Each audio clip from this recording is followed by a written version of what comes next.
안녕하세요. 오늘 저희가 당신이 보내주신 자료들 보면서 간 검사에 대해 좀 더 깊이 들어가 볼게요. 이 CT랑 MRI, 뭐가 더 좋은 건지 이거 참 많이들 궁금해하시죠? 주신 자료 보니까요. 이게 단순 비교만 있는 게 아니라 간 생검 역할 변화, 뭐 이런 거랑 AI 최신 기술까지 다 있더라고요. 재밌었어요. 네, 그래서 오늘은 CT, MRI 장단점 딱 짚어보고요. 특히 간암 진단이나 추적 관찰에서 MRI가 어떻게 쓰이는지, 또 그 생검이랑 AI는 앞으로 어떻게 될지 핵심만 좀 얘기 나눠보죠. 네. 우선 그 원리부터 아주 간단히 보면요. CT는 X선을 쓰는 거고요. 몸 단면을 찍죠. 반면에 MRI는 강력한 자기장으로 몸속에 있는 그 수소 완자 신호를 영상으로 만드는 거예요. 아예 기술 자체가 다르죠. 그렇군요. 그럼 MRI가 가지는 특별한 장점 뭐가 있을까요? MRI는 그 연부 조직이라고 하죠. 뭐 근육이나 장기 같은. 아, 네네. 부드러운 조직들이요? 네. 그런 걸 CT보다 훨씬 더 세밀하게 볼 수 있어요. 그래서 자료에도 있지만 정말 작은 거, 한 5mm 정도? 5mm요? 와, 진짜 작네요? 네, 그 정도 되는 초기 간암 병변도 발견할 수가 있죠. 그리고 방사선 노출이 없으니까 반복 검사할 때 부담도 적고요. 지방간이나 간 섬유화 정도, 이런 간 상태 평가까지 가능하다는 장점이 있습니다. 와, 5mm. 그 작은 걸 찾아내는 게 중요한 게 결국 간암은 빨리 발견해야 완치율이 확 올라가잖아요. 그렇죠. MRI가 바로 그 결정적인 시기를 잡는 데 강점이 있는 거네요. 그럼 CT는요? 어떤 장점이 있죠? CT는 아시다시피 검사 시간이 엄청 짧아요. MRI보다 훨씬요. 보통 뭐 몇 분 안 걸리죠. 네네. 그래서 응급 상황이라든지 아니면 숨쉬기 좀 힘들어 하시는 분들, 그런 분들한테는 CT가 유리해요. 또 해상도가 좋아서 폐나 뼈 같은 다른 장기로 암이 퍼졌는지 이렇게 넓은 범위를 빠르게 훑어볼 때도 좋고요. 그렇군요. 아, 그러니까 뭐가 하나가 막 절대적으로 좋다기보다는 서로 좀 보완하는 관계. 이렇게 봐야겠네요. 맞아요. 딱 그겁니다.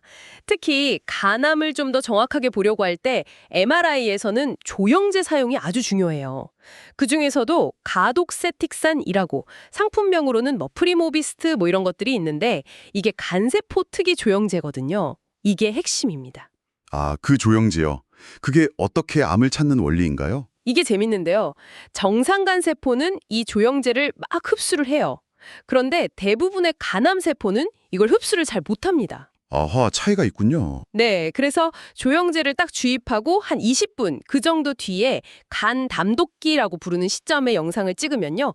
조영제를 흡수한 정상간은 밝게 보이는데 흡수 못한 암 부위는 상대적으로 어둡게 보여요. 아, 그래서 딱 구분이 되는 거군요. 그렇죠. 명확하게 드러나는 거죠. 그리고 그 자료에 나온 씻김 현상, 영어로 워시아웃이라고 하던데 이것도 중요한 소견이라고요. 네, 아주 중요하죠. 간암은 동맥혈관이 풍부해서요. 조영제 주입 초반, 그러니까 동맥기에는 주견간보다 확 밝게 보여요. 이걸 조영 증강이라고 하는데 그러다가 시간이 좀 지나면 문맥기나 지연기, 간담독기 이때는 조영제가 암 조직에서 빠져나가 버려요. 그래서 오히려 주변보다 어둡게 보이는 거죠. 이게 식ging 현상입니다. 아, 밝았다가 어두워지는 패턴이군요. 네. 이런 여러 가지 영상 특징들을 종합해서 뭐 LIDS니 KLCA, NCC니 하는 진단 시스템 기준으로 암 위험도를 판단하게 됩니다. 근데 이렇게 정밀하게 검사해도 환자분의 도움이 꼭 필요하다면서요? 아, 정말 중요합니다. 제일 중요한 게 숨 참기예요. 숨 참기요? 네. 간이 우리가 숨 쉴 때마다 위아래로 꽤 움직이거든요. 그래서 MRI 찍을 때 안내 방송에 따라서 한 15초에서 20초 정도 숨을 딱 참아주셔야 영상이 안 흔들리고 선명하게 나와요. 아, 생각보다 기네요. 15초, 20초. 그렇죠. 근데 이걸 잘 못 참으시면 영상이 흐릿해져서 혹시라도 작은 병변 같은 걸 놓칠 수가 있어요. 정말 중요합니다. 아, 그리고 폐쇄공포증 있으시거나 뭐 심박동기 같은 금속 물질 몸 안에 있으시면 그것도 꼭 미리 말씀해 주셔야 하고요. 네, 알겠습니다.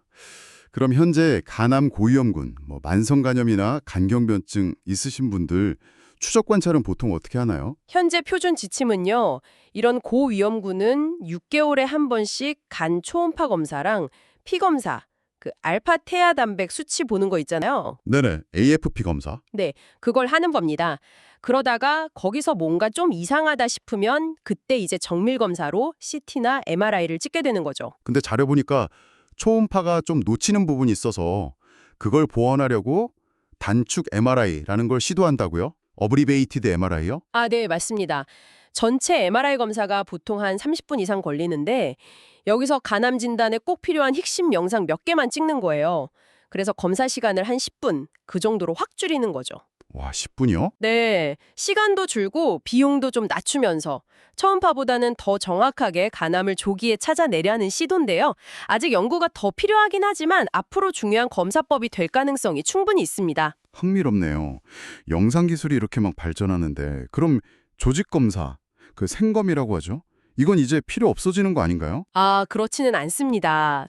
물론 영상 진단이 워낙 좋아져서 생검 없이 진단하는 경우가 많아졌지만요. 요즘 정밀의료 시대잖아요. 환자 맞춤 치료. 영상만으로는 알기 어려운 암의 유전적 특징이라든지 어떤 치료제가 잘 들을지 알려주는 바이오마커 정보 같은 거 이런 걸 얻으려면 생검이 꼭 필요할 때가 있어요. 그래서 오히려 최근에 다시 그 가치가 주목받고 있습니다. 실제로 영상 진단이랑 생검 결과가 다른 경우도 한 10% 정도 된다고 하고요. 아, 그렇군요. 여전히 중요한 역할을 하는군요. 기술 발전하면 또 빼놓을 수 없는 게 AI인데요. 이쪽은 어떤가요? AI는 정말 빠르게 발전하고 있죠. 이제 단순히 영상 판독을 도와주는 걸 넘어서요. 환자의 여러 임상 정보, 영상 정보 이런 방대한 데이터를 AI가 싹 분석해서 이 환자한테는 어떤 치료법이 제일 좋겠다. 심지어 생존율은 어느 정도 될 것 같다. 이렇게 예측하고 제안하는 단계까지 연구가 되고 있어요. 와, 치료법 제안까지요? 네, 서울 아산병원 같은 곳에서 실제 개발 중인 사례도 있고요. 의사들의 진단이나 치료 결정을 보조하는 아주 강력한 도구가 되어가고 있는 거죠. 네. 오늘 당신이 보내주신 자료 덕분에 CT와 MRI 차이부터 시작해서 간암 진단에서 MRI가 얼마나 중요한지, 또 환자분의 협조, 특히 그 숨참기가 얼마나 중요한지, 그리고 단축 MRI나 생검, AI 같은 최신 흐름까지 아주 알차게 살펴봤습니다. MRI가 정밀 진단의 강점이 있지만 또 CT의 빠른 속도나 넓은 범위 확인 능력도 무시 못하고 참 각자의 역할이 뚜렷하네요. 그리고 그 호흡 조절이 정말 중요하다는 점이 인상 깊었습니다. 네, 맞습니다. 단축 MRI가 앞으로 간암 감시 검사의 대안이 될 수 있을지, 또 영상 진단이 발전하는 시대에도 생검이 여전히 중요한 이유, 그리고 AI가 실제 임상 현장을 어떻게 바꿔나갈지 이런 부분들을 계속 지켜보는 것도 흥미로울 것 같습니다. 자, 그럼 여기서 마지막으로 이런 생각을 한번 해보죠. 단축 MRI든 AI 분석이든 기술이 계속 발전해서 지금보다 훨씬 더 작은, 정말 미세한 간의 변화까지 다 잡아낼 수 있게 된다면요.